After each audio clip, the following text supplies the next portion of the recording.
नमस्कार, मी पंजाब डक हवामान अभ्यासक मुक्काम पोस्ट गुळी धामणगाव तालुका सिल्लोड जिल्हा परभणी. शेतकऱ्याला सांगायचं की राज्यामध्ये आज माझे 9 जुलैपासून सर्व शेतकऱ्यांसाठी खास करून अंदाज देण्यात येत आहे. राज्यात 9 जुलैपासून जवळपास सांगायचं झालं तर जवळजवळ 26 जुलैपर्यंत राज्यात दररोज 2-2 दिवस मुक्काम करत पाऊस येणार आहे, म्हणून हा अंदाज लक्षात येत आहे. राज्यात सांगायचं झालं तर आपण एक भागाकडे वळू.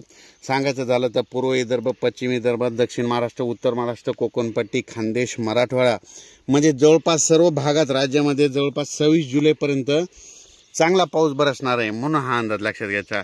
राज्यात सांगायचं झालं तर म्हणजे हा पाऊस सगळीकडे ओढे नाले वाहतील असा पडणार आहे.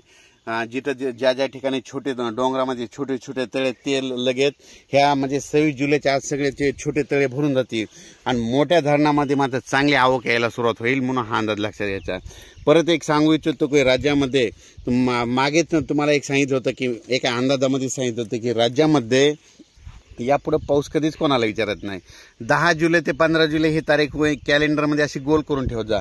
दरवर्षी राज्यामध्ये 10 जुलै ते 15, 10, 11, 12, 13, 14, 15 जुलैमध्ये पाऊस पडतो, हे कायमचं लक्षात येतं. इथे एक वैशिष्ट्य सांगतो तुम्हाला.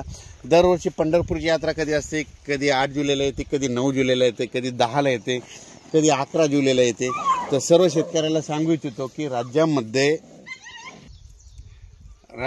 दरवर्षी 10, 11, 12, 13, 14, 15 जुलै दरम्यान पाऊस येतो, हे कायमचं सर्वांनी लक्षात घ्यायचं.